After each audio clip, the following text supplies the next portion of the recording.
my name is Shauna Downing. I'm an Avila student here at Avila University, and my issue is I'm pretty concerned about the cafeteria. A lot of students have this problem, and I believe it's becoming worse than it already is. I personally have a health issue, so my problem is that I'm not getting the nutrients that I need as personally as I need to get. They're not as efficient or effective when it comes to distributing the food, and it's not really as an entirety healthy for any of us students, and I think it's an issue that needs to be addressed, and it's becoming more of a concern among not only students but faculty. My name is David Wilson, and recently I've been conversing with lifelong friend and 2006 college graduate from Notre Dame University, Matthew Wormington. And what we've been discussing is the issue of Obama speaking at the Notre Dame graduation ceremony in May. We agreed that the graduation ceremony is for the students that are graduating in 2009 and their families, and in no way should it be ruined by protesters with placards that have photos of aborted fetuses on them. Now, Obama will be the 9th president to speak at a Notre Dame commencement, and it is deplorable that he should not be allowed to give his presentation to these students because of his opposing views and policies that stand on the exact opposite of Catholic teaching. But that's beside the point, because Obama will be speaking about community involvement, civil service, and obligation to your fellow man, not stem cell research and not abortion. My name is George Thorman, and I'm really pissed off about this stigma of unwed motherhood. Does a piece of paper or a ring on your finger make you a better parent? Does it really? Because there are plenty of couples, non-traditional families like gay couples and just straight couples that don't want to get married and live together and raise families as families, because who needs the state involved in your relationship?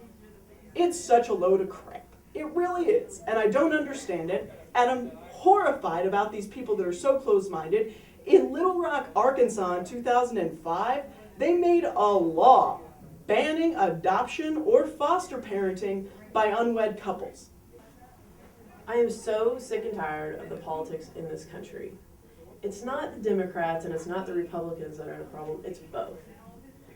We as a country need to come together and decide what we're going to do about it. How are we supposed to trust the people that are running our country when they keep giving us reasons to not trust them? For one, the guy who runs the IRS didn't pay their taxes. A person like me, an average Joe, would have my butt in jail. But no, he is still sitting in his nice house in Washington doing the job that he can't even do because he can't even pay his taxes. Why is that? It's because the Democrats are in office. Now, I'm not saying the Democrats are at fault. If it was a Republican in office and a Republican president appointed him, the Republicans would be turning their heads as well. We really need to figure out why and how to get all these corrupt people out of politics. My name is Eric Potter, and I'm a junior communications major at Avila. And something that I really get frustrated about is when people text and drive.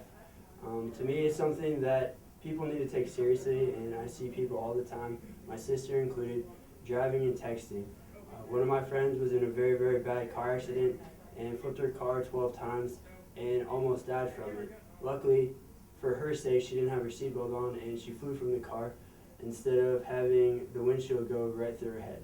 So that's something that I think is very serious that people are starting to take into account now. There are already 5 states that have made it illegal to text and drive, and there's a penalty and a fine, and there's more states that are trying to do that now. And that is something that really irritates me, and I hope people will stop doing it. All right, first thing I want to talk about, car insurance. I hate paying car insurance. I feel like it's a waste of my money. I mean, if I don't get into a wreck after the end of the 6 months or the 12 months or however long it is, shouldn't I get a refund or a percentage of it back? And also, I mean, even if I file a claim, sometimes they don't cover, you know, the whole expense. So that's one thing that makes me mad. Another thing, McDonald's, when I go to McDonald's and they give me my cheeseburger, I have to ask for ketchup and I have to ask for syrup or anything, shouldn't it just automatically be given to you? Or shouldn't they just ask you, would you like any sauce or anything? And that's my rant for today. Monica Lang, psychology major, and let me tell you about the time that I was on the airplane. Just sitting there minding my own business, heading to Peru for spring break, and this girl walks up, nice looking girl, nice, jeans, cute shirt, kind of admiring her cute shirt. And I look down at her feet, and I see the most disgusting thing in my whole entire life. She has a whole foot full of webbed feet and is wearing sandals. Why? Why is she wearing sandals? Does she think that we want to see that? Nobody wants to see duck feet on a human.